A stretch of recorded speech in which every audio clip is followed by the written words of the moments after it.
Hola, estamos en un capítulo más de CICE Podcast con una personalidad, una mujer a la cual yo admiro de montón. Seguramente tendrá historias. Ya estuvimos hablando antes de empezar el capítulo un par de minutos acá y dijimos, paremos porque toca empezar para escucharla. Joaquín, bienvenido a otro CICE Podcast. Por favor, presenta a esta mujer tan maravillosa. Sí, estamos con Clara López, estamos con una mujer que ha hecho parte importantísima en la política del país. Algo que hablábamos también antes con el grupo de trabajo durante mucho tiempo. ¿Cómo hace uno para mantenerse activo en la política durante tantos años en un país como Colombia? Bienvenida, Clara López, así se puede. Don Joaquín, muchas gracias. Qué invitación tan grata. ¿Cómo se mantiene uno vigente en la política? Y yo pienso que lo que siguen vigentes son los problemas del país. Entonces, yo vengo de una familia muy privilegiada y desde chiquitos en la casa nos imprimieron que todo privilegio debe corresponderle a la sociedad con servicio. Entonces, para mí, después de la universidad, el campo no fue la política, sino el servicio público. Y de ahí pasé rápidamente al ejercicio de la política, a la academia, pero siempre con ese ánimo de contribuir, de ver cómo logramos que Colombia, que se ha convertido de verdad en uno de los países emblemáticos de la violencia, de la desigualdad, encuentre los caminos pacíficos para reversar toda esa situación que nos está afectando tanto, tan a diario. Y yo desde la universidad pues he sido utópica, he sido soñadora y todo lo que la gente piensa que no es posible, yo creo que hasta el último respiro hay que esforzarse por sacarlo adelante. Estuviste hablando de tu infancia y ayer mismo con la señora que trabaja en mi casa, Marlene, estábamos hablando de colegios y hablamos de internados. ¿Se dice internados en español? Sí. Cierto, tú hiciste parte, tú estudiaste en un internado y yo pensaba en traer el internado para los días de hoy. ¿Cómo sería este mundo?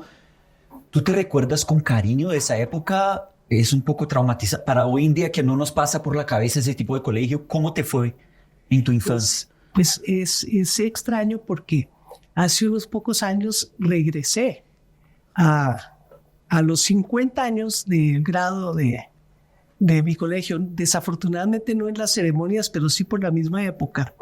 Y el colegio sigue igualito. Son las mismas casas rojas de ladrillo, con sus prados muy bien tenidos, muy cuidado, muy expandida la biblioteca, que una gran noticia y unos fabulosos escenarios deportivos, lo nuevo.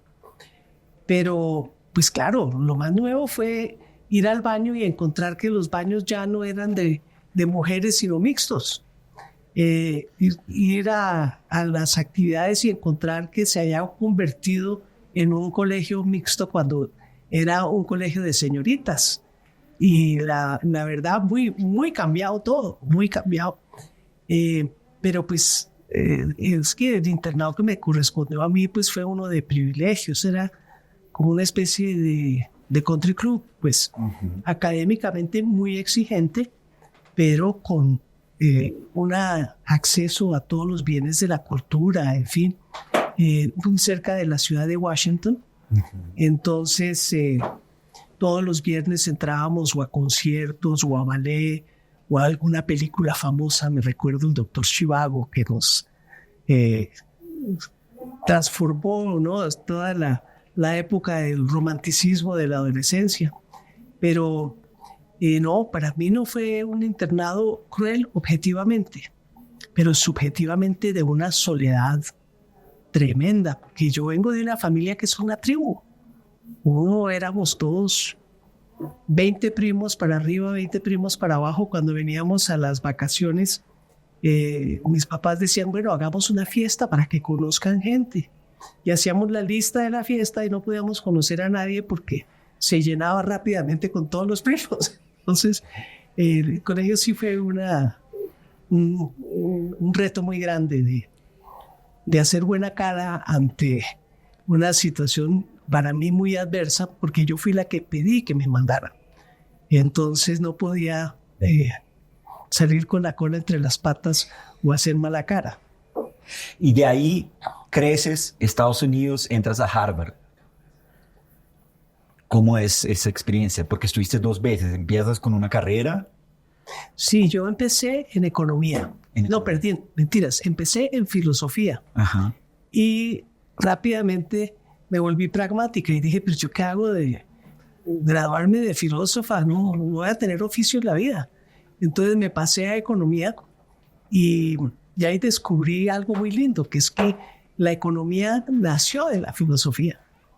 Y me encontré con un libro que se llama Los filósofos mundanos, de un señor Heilbronn, que fue el que le da a uno la carta de presentación de los grandes economistas, y me correspondieron unos profesores magníficos.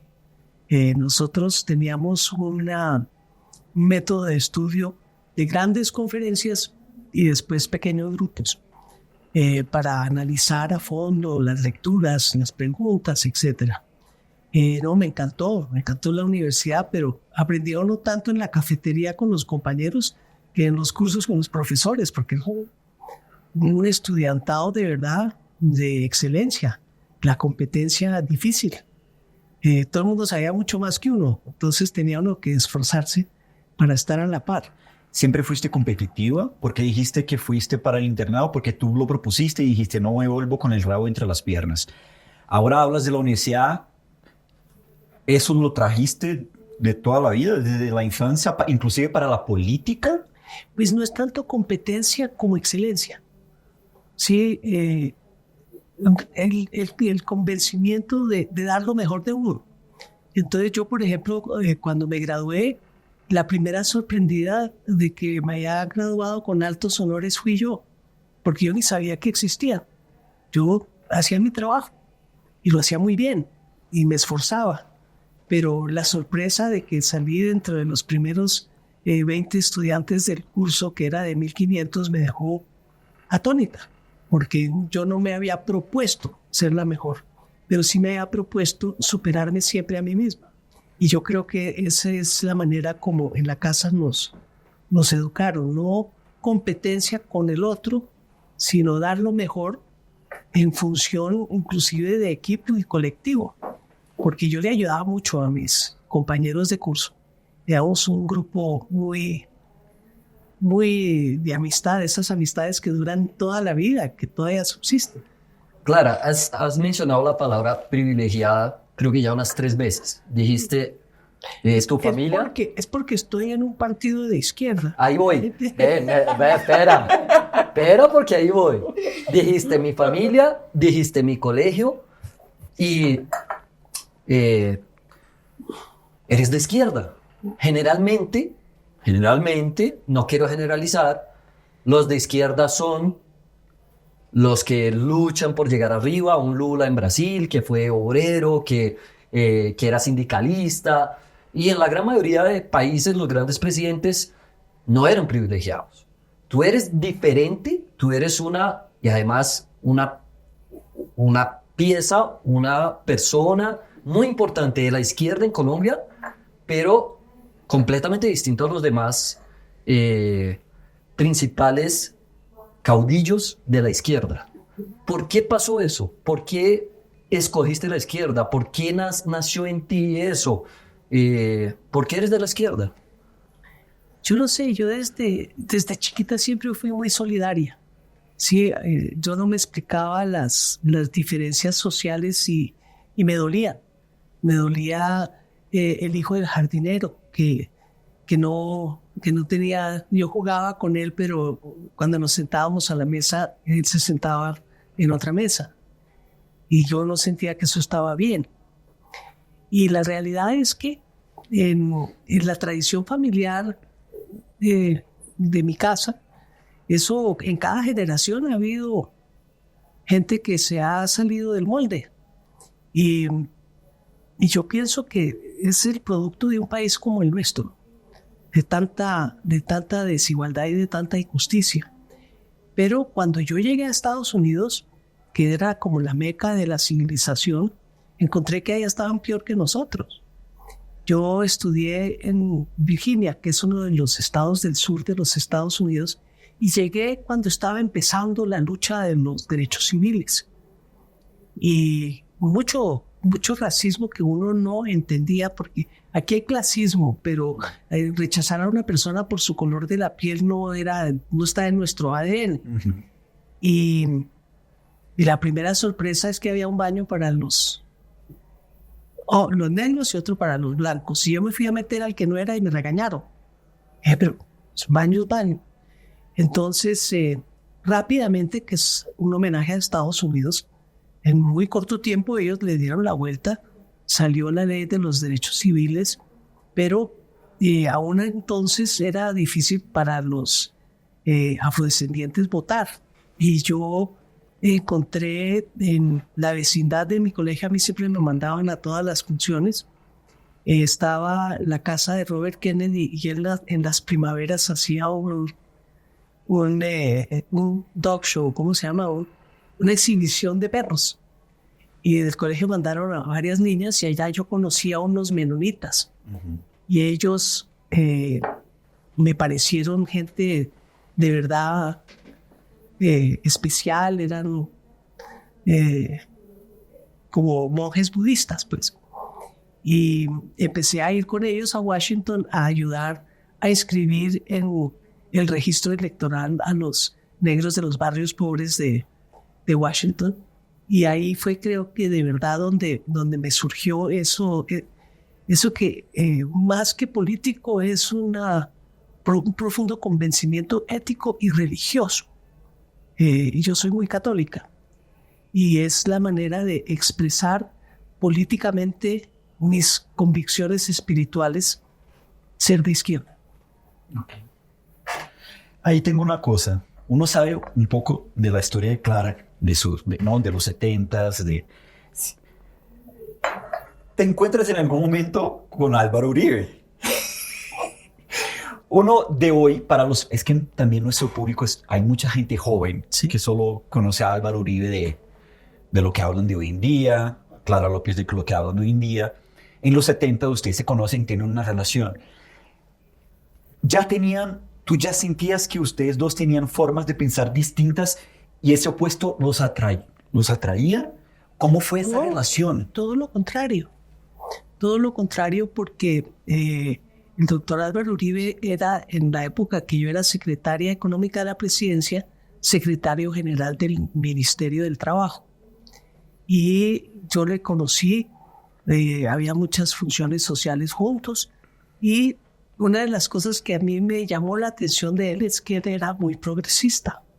Él tenía una pasión especial por Gaitán, y en el Ministerio del Trabajo, pues todos los temas sociales eran los temas del gobierno del presidente López, que también fue un gobierno muy progresista. Usted se recordará que fue entonces cuando se presentó al Congreso la ratificación de los convenios de la OIT, las convenciones colectivas, el derecho a la huelga, en fin. Entonces, no, era todo lo contrario, había mucha afinidad. Y la verdad, pues tampoco, es que la gente sobrerepresenta las cosas. Éramos jóvenes, salíamos, ¿sí? Y ¿Te trató bien? Claro, me fascinaban ¿cómo se llaman? Las trovas, los caballos, que yo tenía una afición muy grande también por los caballos.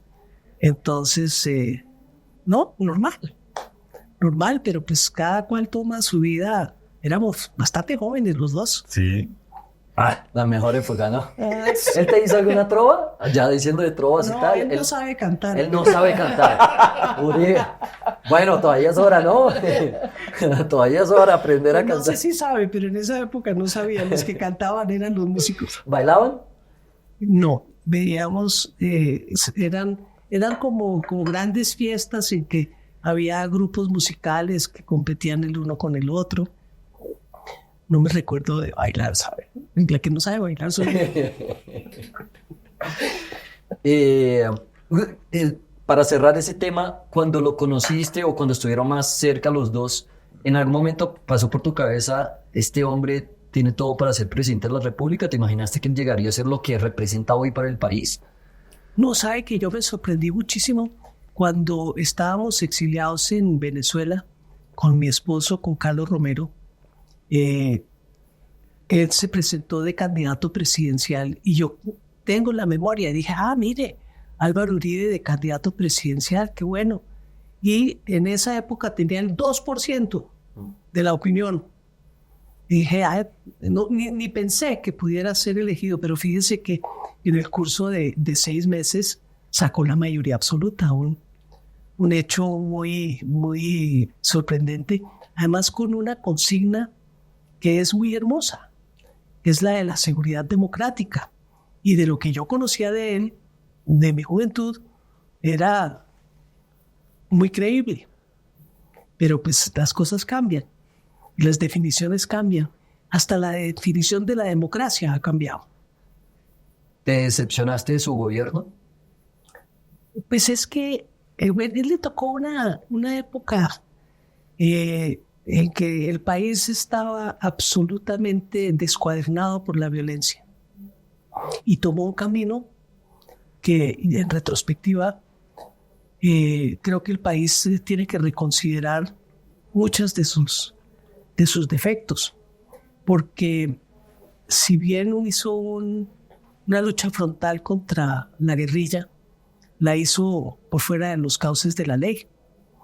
Y a veces el problema de fondo viene que luchar la violencia con violencia no produce los resultados. Debilitaron mucho las FARC, sin lugar a dudas. La gente pudo volver a andar por las carreteras, eso hay que abonarlo.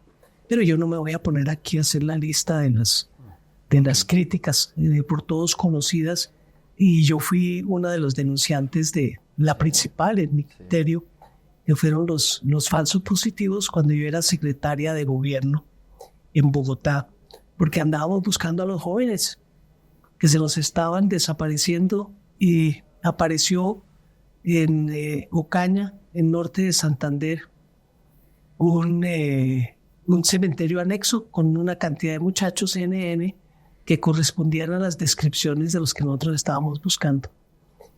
Y yo hice la denuncia casi sin pensar, ¿sabes? Yo no la hice como denuncia, fue que me llamó Caracol Radio, era muy importante, Darío Arismendi, esa mañana, y me hizo a Bocajarro una pregunta. ¿Usted está de acuerdo con el personero, no sé si era el de Bogotá o el de Soacha, que estos muchachos que aparecieron en Ocaña eran de jóvenes reclutados ilegalmente? Y yo inmediatamente, de espíritu libre, dije, no, ¿cómo se le ocurre? Si es que si usted mira la lista y las fechas entre que desaparecieron y fueron entregados como NNs por el ejército al CTI, a Medicina Legal, pues transcurrió tan poco tiempo que queda descartado el reclutamiento. Y lo califiqué como desaparición forzada con fines de homicidio, que en los debates que me hacían en el Congreso de la República hasta la Fiscalía decía que eso no era, pero fue lo que resultó siendo, y es tal vez una de las marcas más graves de nuestro conflicto armado, porque como dijo ayer el presidente en Soacha, eso no estaban ni en el conflicto ni estaban armados. Es algo que el país tiene que enfrentar para saber que la legalidad siempre, con todos sus defectos, es el mejor camino, y no salir por todos estos vericuetos de justificar la ilegalidad porque el otro también es ilegal. Senadora, tú eres una de las mujeres, cuando uno piensa en política, piensa en cabezas femeninas importantes de este país. Joaco y yo llegamos a Colombia en el 97. Yo me acuerdo que también estuvo, por ejemplo, una mujer que fue Noemí Sanín. Tú estuvo Claudia López ahora. Está Cabal, está Francia Márquez, está Paloma Valle. Hay un combo de mujeres que uno piensa. Aida Bella. Aida Bella. Y uno dice, ellas existen, ellas están ahí. ¿Qué falta para llegar a la presidencia de Colombia una mujer? Que la gente se convenza de que las mujeres podemos gobernar. Es que hay una estructura patriarcal que hace que el machismo esté inconscientemente incrustado en el cerebro y en el corazón de cada cual. Y se siente.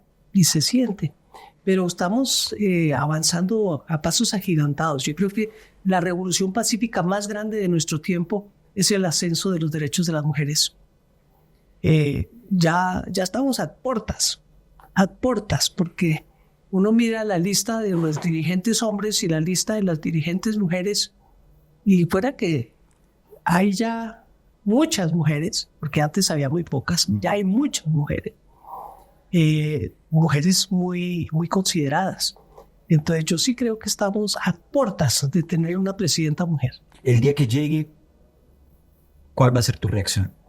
Pues primero que todo voy a votar fervientemente. ¿Por cuál de ellas votarías? Sí, pues yo confieso que yo no voto por una mujer solo porque sea mujer. Perfecto. Porque pues voy a salirme del entorno para no ofender. Pero pues yo no votaría por Margaret Thatcher, porque Margaret Thatcher en su política y en su don de gentes es igualito a un hombre. Pero sí, hizo la guerra de las Malvinas, en fin. Yo votaría por una mujer progresista. Sí. No vas a decir que no lo vas a soltar. Divina. Bueno, estás demasiado cercana a Petro, ¿no? Eres una mano fuerte ahí de su gobierno. Ya ha pasado un poquito más de un año adelante del país. Hay muchas críticas. Siento que más a Petro que a la izquierda en sí, ¿no? Tú eres una mujer que nos has dicho aquí, desde que eres consciente, empezaste a estudiar y tal, la izquierda es lo que eres tú, es lo que tú piensas para el mundo y para servir. Pero hoy hay un presidente que a veces está más allá de la izquierda o la derecha y su nombre y sus acciones marcan mucho, que es Petro, nuestro presidente hoy en día. Sí. ¿Qué piensas de su trabajo hasta ahora, pese a todas las críticas? Siendo su mano derecha, siendo una de los pilares de su gobierno. Pues me gustaría ser su mano derecha, pero Sí. no lo soy. Bueno. Pero ¿Te gustaría eso? me gustaría poderlo aconsejar más cercanamente. Pero, ¿qué le puedo decir? Hay algo en las características de Petro que yo admiro profundamente. Y es que tiene una voluntad política inconmovible. ¿Qué quiero decir por eso?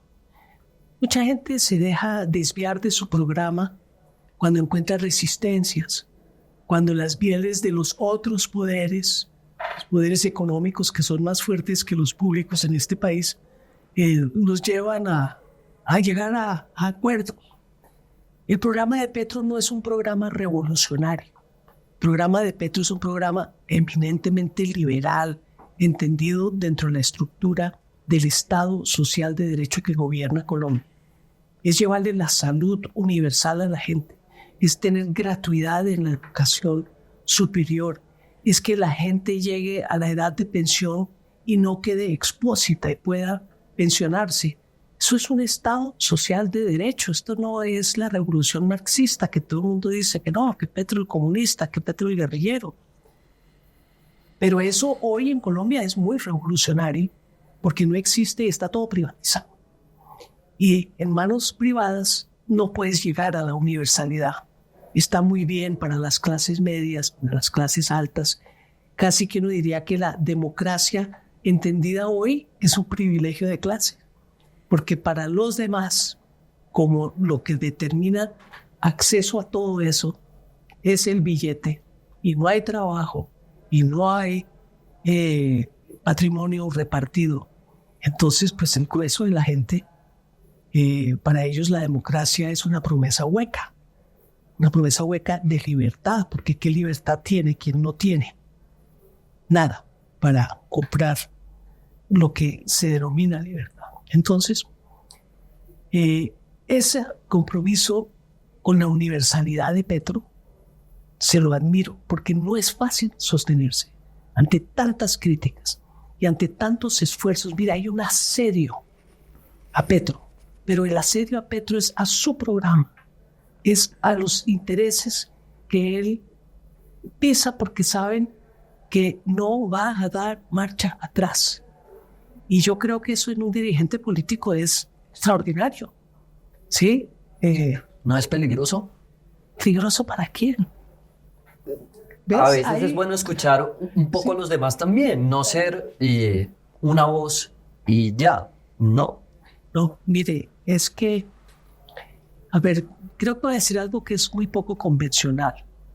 Es que él habla duro. Él habla duro porque estamos en un empate técnico de correlación de fuerzas. Y tiene que dar claridad de qué lado está. Si no se lo comen vivo. Si no se lo comen vivo. Entonces Petro es demócrata. Yo no creo que Petro haya incumplido ninguna ley conscientemente. Que han tumbado unos decretos, a todos los gobiernos le tumban los decretos. Que han tumbado leyes que hemos aprobado en el Congreso, a todos los congresos les tumban leyes. No con la misma frecuencia que a nosotros, y creo que no es porque estén mal diseñadas, redactadas ni tramitadas. Es porque hay, como dije al comienzo, o tal vez lo dije fue en la entrevista anterior, hay una rebeldía de la gente de poder en este país con la alternancia en el gobierno. En un Estado social de derecho caben distintos modelos de desarrollo económico. Venimos de un modelo neoliberal que todo se lo puso al mercado. Y hay un balance a nivel internacional de que se agotó, de que no fue suficiente. Aquí no logró rescatar a nadie. Incluso yo creo que es responsable de la prolongación del conflicto armado, porque le entregaron ni más ni menos que el campo al mercado. Resulta que en el campo no había mercado. ¿Sí? Era leve presencia del Estado. Y esa la echaron para atrás, porque la presencia del Estado era el puesto de salud y la maestra. Y eso lo reemplazaron por el ejército. Se quebraron por la ley 100, porque no se podían financiar con recursos del Estado más de 600 puestos de salud que estaban en todos los municipios pobres de Colombia. Y allá no llegó el Estado. Hay 900 municipios que no tienen ningún servicio privado de salud. Entonces lo que hicimos fue dejar a la gente expósita, sin mercado y sin Estado. Y Petro está diciendo que vuelva el Estado a donde tiene que llegar. No está diciendo que no haya mercado. Todo lo contrario, está diciendo cada zapatero a sus zapatos. Entonces estamos en una circunstancia de cambio, de modificación, de viraje, ¿sí? De modelo, con muchas dificultades. Y ese bloqueo institucional es el que el presidente Petro ha denominado un golpe blando. ¿Por qué? Porque están que lo sacan del gobierno. Todo el mundo dice, no, es que eso es fantasías. Pero, ojo pelado. ¿Habrá golpe de Estado? No, golpe tradicional, no. No. Nuestro ejército es un ejército institucional. No. Es un golpe jurídico. Un golpe jurídico muy plausible. Muy plausible. ¿Qué le pasó a Dilma? Más o menos. Más o menos ¿Qué va a sacar? Fotocopia del proceso contra Dilma Rousseff. Pero aquí van a decir que fue que se voló los topes de las campañas, diciendo que las donaciones que recibió su partido las recibió fue él y que por eso se voló los topes. Eso no da lugar, son interpretaciones jurídicas. Entonces es una desviación del derecho, pero para allá apuntan las cosas. Desde la Comisión de Acusaciones, desde el Consejo Nacional Electoral, con agravantes tan delicados como que al magistrado Álvaro Prada no le aceptaron el impedimento. Él tiene animadversión comprobada con el presidente Petro, como lo demostramos en una recusación que presentamos ayer en la bancada del Pacto Histórico, porque de las 60 páginas, 40 son los trinos del señor Prada diciendo las cosas más inconcebibles sobre el presidente Petro a lo largo de los últimos años. ¿No te cansas? Yo vivo cansada. Aquí estoy cansado. Es que son temas tan delicados, tanto tiempo, toda la vida dedicada a esas vainas. Sí. ¡Uf! A mí me dicen, ¿usted se estresa? Dice, yo no me estreso, pero el médico me dice, sí, no, usted está estresado. No, yo no me canso, yo trabajo mucho. Pero, ¿qué le iba a decir? El trabajo con un sentido de misión, con un sentido de cumplimiento. Ahora estoy trabajando muy fuertemente en ver cómo juntamos a los desavenidos. Eso sí que es más difícil. Eso lo estamos haciendo de la mano de mucha gente de la iglesia y buscando que podamos los contrarios encontrar puntos de acuerdo. Puntos de acuerdo, el primero, sacar la violencia de la política. El segundo, sí, a ver si cuidamos la palabra y no nos enfrentamos tanto. Pero el tercero y el más importante es, no podemos llegar a algún acuerdo para sacar esa violencia estructural de la pobreza, de la discriminación, de tanta gente de nuestro país que vive tan mal, ¿sí? Tenemos que tener un acuerdo nacional para eso. Eso no es de izquierda ni de derecha, eso es doctrina social de la iglesia.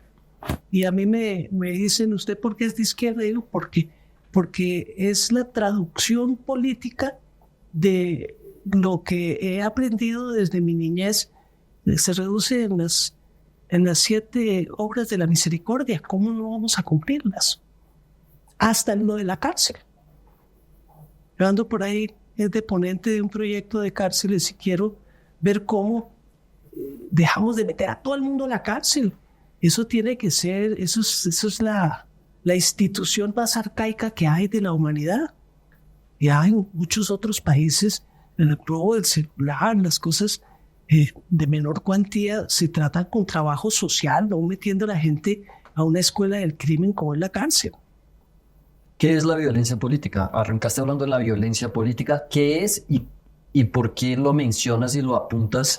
¿Ha cambiado? ¿Ha cambiado en todos estos años que has estado? ¿Sientes que hoy hay más violencia dentro de la política? Y se ha transformado.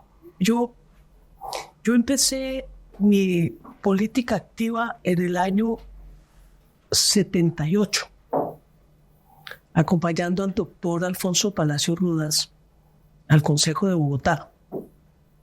Hace muchos años, ¿no? Algunos. En medio de una confrontación terrible, aquí explotaban bombas, secuestraron y mataron de una manera inmisericordia a la directora de Acción Comunal, Gloria Lara. O sea que toda la vida política ha sido en medio de la violencia, pero la peor parte fue durante la aniquilación a sangre y fuego de la Unión Patriótica. Yo fui candidata de la UP a la alcaldía de Bogotá en 1988. Y desde 3 años antes que empecé a trabajar con la UP, eso era chaleco antibalas, guardaespaldas, y no me han abandonado desde entonces. Entonces uno dice, claro que hay violencia, lo que pasa es que se va transformando. Se va transformando y hoy, después del acuerdo de paz con las FARC, que tuvimos como un año, una especie de luna de miel, de unas elecciones pacíficas, que se desocupó el hospital militar, tristemente ya estamos otra vez regresando. Pero la violencia política es eso, es usar las armas para sacar del camino a sus opositores políticos, que fue lo que hicieron con la Unión Patriótica. Ya hay sentencia de la Corte Interamericana de Derechos Humanos de que aquí hubo un exterminio de un partido político. Eso para un país democrático es palabras mayores, al lado de los falsos positivos. Pero la violencia sigue. Entonces, en el mundo ya no es de recibo echar bala. Entonces han pasado a las guerras jurídicas. Eso viene de los manuales militares. Es el desprestigio. Sí, conocen en el Brasil. El caso de Lula es paradigmático. Para que no fuera candidato presidencial, le inventaron un caso de corrupción que ha quedado clarísimo y ya sentenciado por la Corte Suprema. Y se fue para la En cárcel. Brasil, estuvo en la cárcel, no lo dejaron ser candidato presidencial. Eso es violencia política, pero de otra forma.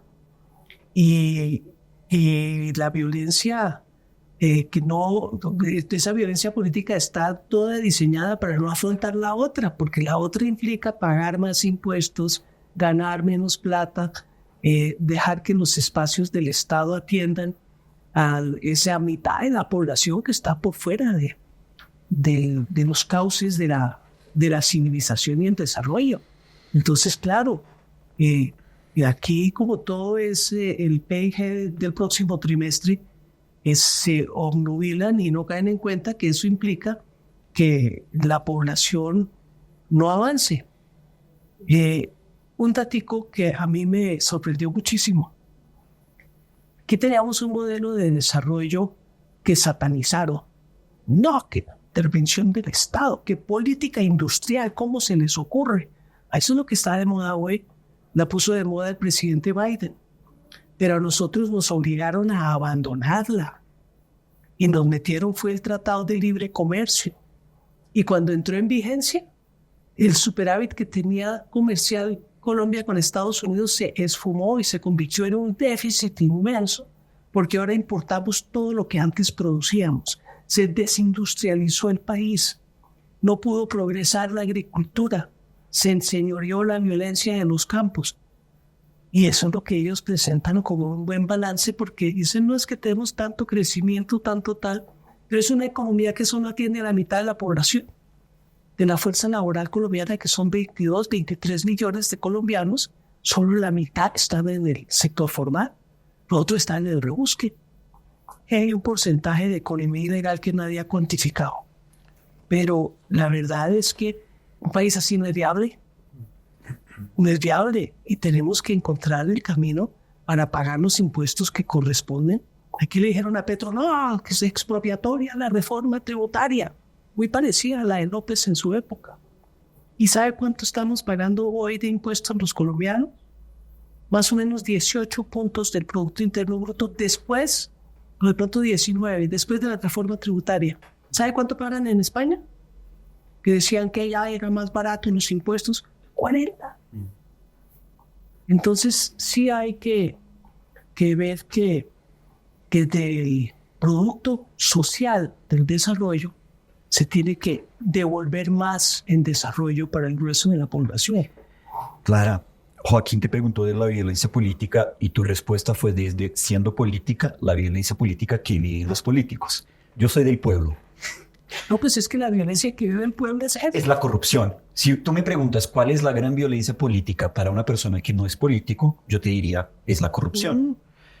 La corrupción y la carencia. No tener.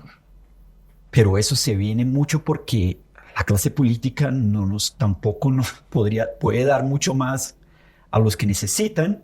Y sabemos que en América Latina, no es solo Colombia, América Latina en general es muy difícil.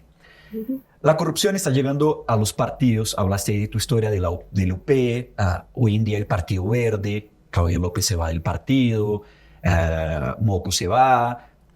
Si llega a haber un caso de corrupción comprobado con el pacto histórico, es una posibilidad. Ya hay. ¿Cómo reaccionas? ¿Qué vas a hacer? Mire, a mí me correspondió el caso de corrupción de Samuel Moreno, el alcalde de Bogotá, cuando yo fui secretaria de gobierno. Ese es un caso comprobado, de amplia repercusión, que fue un linchamiento público previo. Yo siempre he pensado que tiene que ser con la ley en la mano. Entonces hay que seguir el debido proceso. Yo intervine antenoche en el Senado de la República diciendo a esta gente de la unidad de riesgo, hay que llevarla a la brevedad, a la justicia. Y yo no me opongo que haya principio de oportunidad, tampoco chantajes, ¿sí? Porque se tiene que llegar al fondo, ¿sí? Para extraer, para sacar las responsabilidades y las sanciones correspondientes y desde luego aislar toda la gente que esté en esa actitud de corrupción del partido, como se hizo en su época con Samuel Moreno, no cuando lo pidió la prensa, sino cuando antes de que se probara, cuando lo llamaron a juicio, porque ya hay suficiente material probatorio, como la hay hoy con la confesión de los señores de la unidad de riesgo. Pero yo quiero decirle una cosa. En el pacto histórico y los partidos de la izquierda no están exentos de la corrupción. Además es que es la excepción. En otros partidos es la regla. Entonces, yo sí en eso pienso que tiene uno que tener mucho cuidado, porque están diciendo que no se avance en la discusión de las reformas hasta que no se sepa todo lo de la unidad de riesgo. Entonces, debemos que cerrar el Congreso, porque ahí oí una estadística que me dejó fría. No sé si la reparo bien, pero hay un altísimo porcentaje de personas que hoy están en el Congreso de la República que están ya en investigaciones por corrupción. Todo el pacto histórico está en investigaciones de la Corte Suprema de Justicia por financiación de la campaña. Entonces, pues apague y vamos, cerremos el Congreso. Porque o la institución funciona y se va y se depura, como hizo Petro silenciosamente con el ejército, y los partidos depuran sus listas, y la justicia opera, ojalá con imparcialidad, pero yo no conozco otro camino. El paredón de la Edad Media, ¿cómo es que se llama? El cepo. ¿Y La subjetividad. crees que hay La prensa. pero crees que hay esa imparcialidad hoy en la fiscalía?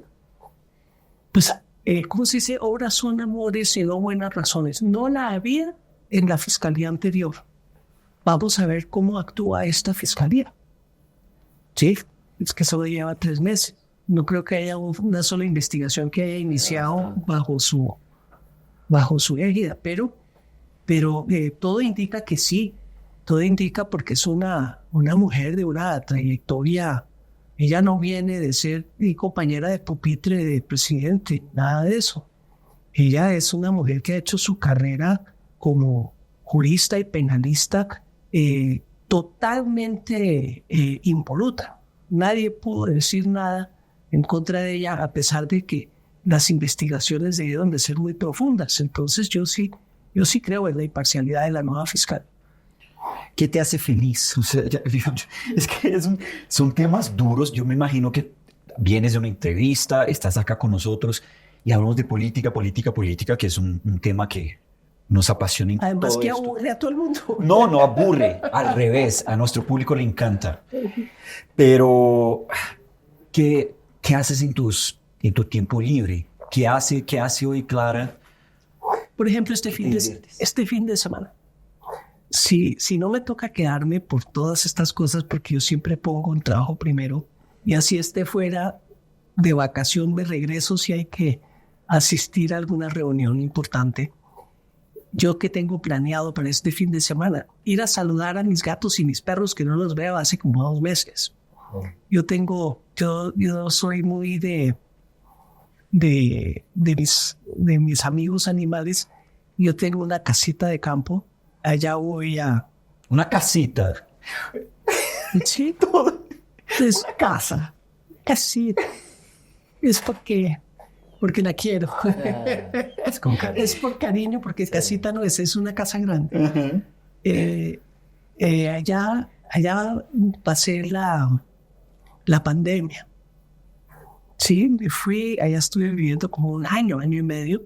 Entonces me llevé todos mis animales, mis libros.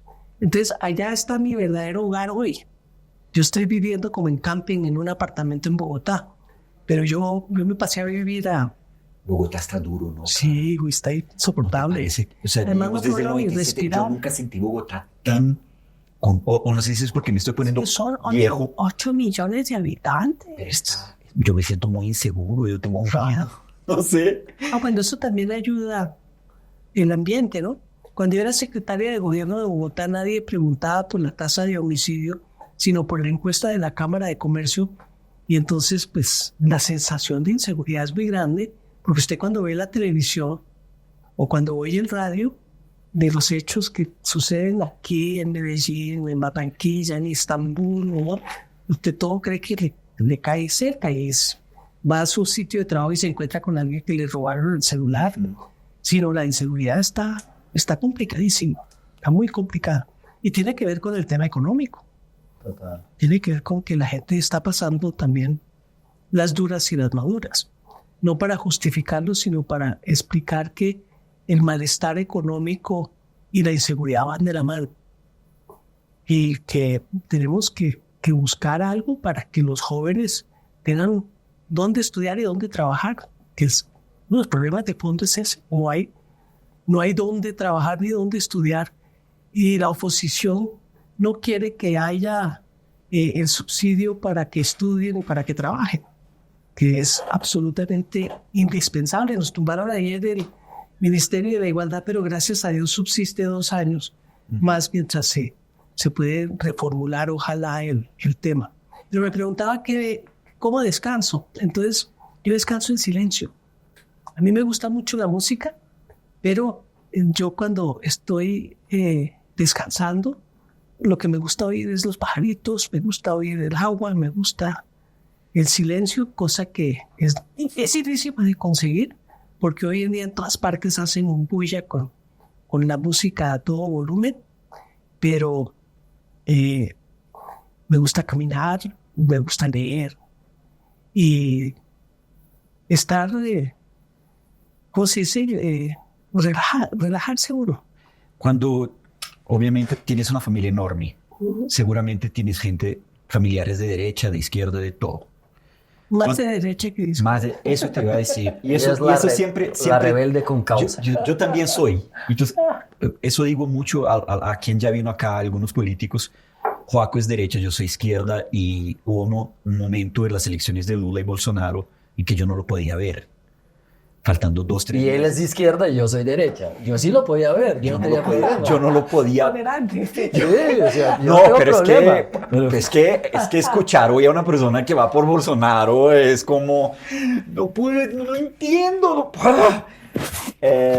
Sí, yo tampoco. No entiendo. Pero bueno, es respetable. Pero no podía. Yo fui por Bolsonaro, claro. En su momento era contra Lula. Entre Lula y Bolsonaro era Bolsonaro. Eso no quiere decir que me parece que fue terrible lo que hizo Bolsonaro.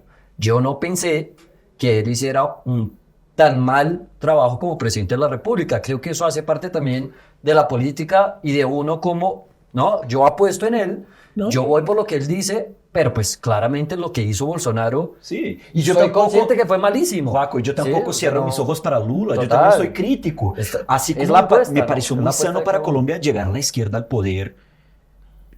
O sea, es saludable para la democracia. Saludable. Pero igual que en Brasil, no aceptan. Sí, hay un sector de la sociedad que se dice democrático, pero no acepta la alternancia en el gobierno. Y ahí era donde te iba a decir. ¿Qué le dices a un familiar que es de derecha y que viene con el discurso de, Clara, tú sabes que nos vamos a volver una Venezuela? Tú sabes que en mi familia hemos saltado ese tema, ¿no? No hablamos de política. Oh, Evolución. ¿En serio? O sea, hablamos muy poco de política. Con el único que sí hablo todo el tiempo de política y todo es con mi hermano mayor, que también es de derechongo, un tipo inteligentísimo. Delicioso discutir, o sea, hablar de... Eso, entonces yo hablo mucho con él porque es la otra visión, es la perspectiva, es la auditoría Lo que tú piensas. de lo que yo pienso y de lo que yo hago. Entonces es muy necesario el contraste y la discusión, pero con el resto de la familia poco hablamos de política. Pero Poco. increíble, una familia muy política que no habla de política. No, pues uno habla con los que está de acuerdo. ¿Cierto? Dice, ponerse uno a pelear para qué. Bueno, mi hermano tocó rápidamente el tema de Venezuela. Eres totalmente a favor y de lo que se está haciendo en Colombia, la izquierda de Petro, vas a seguir ahí, pero ¿qué piensas de la izquierda de Maduro? ¿Qué piensas de todo lo que vive O de Venezuela? Lula, de las diversas izquierdas que tenemos en Latinoamérica. Bueno, yo quisiera saber un poquito más de Maduro, Maduro, pero está bien también de Lula, No, pero pues, de Maduro en sí. Te hablo, mire, yo cuando aquí se hizo imposible seguir viviendo por la violencia política, con mi esposo nos fuimos a vivir a Venezuela, estuvimos allá 5 años. Nos tocó toda la etapa del inicio del gobierno de Hugo Chávez. Entonces, ¿qué le puedo decir? Es un gobierno muy prometedor. Y antes de que se cumplieran 2 o 3 años de gobierno, ya le habían hecho un golpe de Estado. O sea, ya son mucho peores los de la derecha que los de acá, con todo y que nosotros insultamos tanto a la derecha. Allá, aquí todo el mundo es más institucional. Allá no tuvieron empacho. Allá el equivalente del Consejo Nacional Gremial puso a su presidente de la República con el respaldo de las Fuerzas Armadas. Eso es una cosa inaceptable. Y entonces, a partir de ese momento, el culpable era Chávez. Sí, le hicieron el golpe, pero era un golpe preventivo. Y lo fueron arrinconando. Y entonces dicen, ve cómo es de antidemocrático. Pero el tipo no hizo estado de sitio, por ejemplo. ¿Qué tal si hacen aquí un intento de golpe de Estado? ¿Usted cree que aquí no hacen un estado de sitio? Ya lo hicieron estado de sitio. Allá a Carmona, que está aquí hoy viviendo en Colombia de exiliado, y el presidente dijo, no, esa es una persona mayor, sáquenlo de la cárcel, mándenlo para su casa. Yo creo que han demonizado tanto a Chávez y a la izquierda venezolana que yo descubrí, yo ni sabía, cuando yo fui alcaldesa en el 2011, se dieron unas inundaciones aquí tremendas. 300,000 personas con el agua hasta aquí, y no era agua lluvia, eran aguas negras que se devolvían por las cañerías. Y acudí a la comunidad internacional, a todas las embajadas, porque el agua del río estaba por encima de las tuercas que sacan el agua. No había cómo desocupar esos barrios inundados. Y el único que respondió fue Chávez. Nos mandó una bomba de 5 metros cúbicos segundo, de las que usan en el Golfo para la industria petrolera. Pero ¿por qué traigo el cuento? No solo por la solidaridad, sino porque el avión, al aterrizar en Bogotá, tuvo un accidente y casi se matan los de la fuerza pública venezolana que traían la bomba. ¿Y por qué casi se cae el avión? Porque ya en esa época Estados Unidos le había puesto sanciones a Venezuela y no les vendían los repuestos, como tampoco les venden los repuestos de la industria petrolera. Mejor dicho, un gobierno democráticamente elegido que lo fueron arrinconando al estilo de lo que hicieron en su época con Castro, que tampoco era comunista, ¿sí? Entonces yo creo que deberíamos sincerarlo.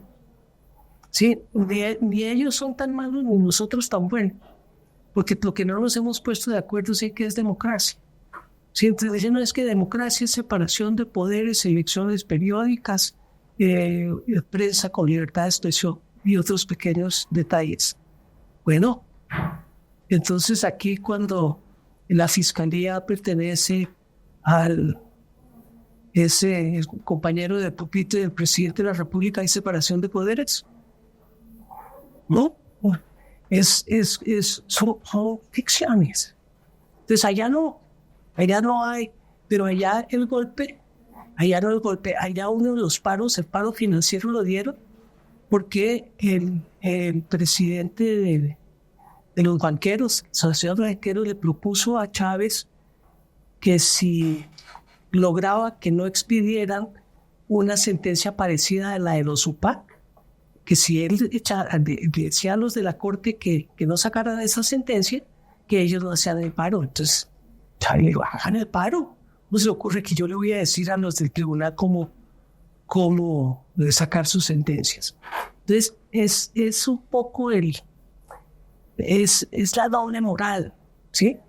Yo creo que hoy en día el problema de Venezuela Es que están contra la pared con las sanciones, con que van a meter a Maduro a la cárcel o lo van a matar, o de que efectivamente allá no hay una democracia. Sí, pero a mí me están diciendo que tengo que decirle dictador a Maduro desde hace por lo menos 10 años. Sí, cuando estaban todavía haciendo elecciones normales. Entonces, lo que pasa es que no es democracia porque no ganan. Sí, Pero cuando hay una candidata de oposición, claro, la pero impiden de competir, por eso de disputar las elecciones. no hay una democracia. Pero es de acuerdo a las leyes de ellas. Aquí tampoco dejan que sea candidato alguien que esté inhabilitado. Pero pues uno tendría que ver cuál es la inhabilitación y si es legal o si es inventada como las que hay aquí. Debe ser algo así. Okay. Debe ser algo así. Yo no lo defiendo, pero yo no lo ataco. Ok. Pero Hugo Chávez, te pregunté por Maduro, fuiste por Hugo Chávez. Es claro que estaba mucho más preparado que Maduro, ¿no? Admirable. Pero no es muy distinto, tú que viviste los dos. O sea, lo que hace Maduro de lo que hacía Chávez, ¿hace una misma línea? Sí, porque se ha deteriorado toda la situación, ¿sí? Y están más contra la pared y la gente, ¿cómo se llama? El tipo que está contra la pared, pues no, está pensando en su pellejo, ¿no? Okay. Bueno. No le dan salida. A mí me gustan, ¿saben quiénes? Ustedes, los samuráis japoneses. Hay un libro fabuloso, se llama Shogun, de un tipo James Clavell. A la gente hay que dejar de guardar cara, salvar cara. Usted no puede poner a nadie contra la pared de tal manera que no tenga salida. Tiene salidas. Que fue la brillantez de Santos en el proceso de paz con las FARC. Le dio salidas a las FARC. Claro. Si no estaríamos todo en eso. Seguro. Maravilloso. Bueno, para terminar, yo quisiera estar 2 horas más, pero nuestros editores y productores nos dicen, ya hay que acabar. Clara, este proyecto fue una idea pues nuestra, porque primero que pues, amamos a Colombia de verdad. Yo tengo un hijo colombiano, Joaquín tiene 2 hijos colombianos. O sea, yo ya me quiero quedar en este país para el resto de mi vida. Qué bueno. Me jubilaré en Santa Marta. La tierra de mi esposo. Sí. Es mágica, ¿no? Es mágica. Es mágica. Y la idea de Si Se Podcast era justamente decir la berraquera que hay, que es estar en Colombia, que es, mira, somos brasileños y nos gusta estar acá, y aunque esté un gobierno de derecha, izquierda y vuelva a derecha, uno quiere seguir acá creyendo en este país. Yo vengo de España de una conferencia donde un señor, es el hijo de Adolfo Suárez, que fue uno de los arquitectos al lado de Carrillo, el secretario general del Partido Comunista Español, de la transición española, de la dictadura, de la democracia, decía, es que esa es la gracia. La gracia es que a mí me da igual que haya un gobierno de izquierda que haya un gobierno de derecha. A mí me gusta el de derecha más, pero a mí me da igual. Yo seguiré trabajando para que elijan el que a mí más me gusta. Tenemos que superar eso de que o es lo mío o no es nada. De acuerdo. Y es que eso es lo que ha producido toda esta reacción en América Latina de golpe tras golpe tras golpe, antes los militares, ahora los jurídicos, porque hay unos sectores que dicen no, o es todo o nada, no puede ser. Y la democracia está en eso. Si no te gustó el gobierno, en 4 años cambia. La mayoría. O sea, para eso existimos. Último mensaje, se puede decir, ¿qué es lo que sí se puede para Clara López hoy en día, para el país, para ti misma, para el que quieras pasar un mensaje? Sí se puede llegar a un acuerdo nacional, porque entre más oscuro esté el tiempito antecitos del amanecer, más brillante va a ser el día. Ok. Clara, muchas gracias. De verdad, un gusto tenerte aquí. ¿Puedo darte un abrazo? Es que siempre doy un abrazo al final. Claro. Qué gusto. Qué buena Qué charla. gusto me da y me encanta saber que tiene un hijo colombiano. Ah, maravilloso. Tenemos 3 de la nueva generación. Así es. Ah, qué así bueno. es. Les vamos a legar un mejor país. Total. Así es. Te volveremos a invitar. Esta charla tendrá Gracias. más capítulos. Muchas gracias, la pasamos muy bien. Joaquín, muchas gracias. Y me encantó tu pinta. Te lo iba a decir antes de estar al aire, cuando llegaste, ese azul. Me Gracias. encantó tu pinta. Linda. Me encantó conocerte. Y bueno, estás invitadísima a otros capítulos de Si Se Podcast. No se olviden de suscribirse al canal, seguirnos en nuestras redes sociales. Y bueno, muchas gracias, Clara. Chao. Muchas gracias. Si Se Podcast cree en el poder del potencial humano. Otra cosa nueva, otro sueño nuevo. Gracias, Si Se Podcast. Compartimos historias de personas que han superado la adversidad y logrado sus sueños. Una parte importante del arte, crear mundos. Nuestra misión es inspirarte a creer en ti mismo y nunca renunciar a tus objetivos. Únase a nosotros en este viaje. Creemos una comunidad de soñadores y hacedores. Si Se Podcast, porque todo es posible.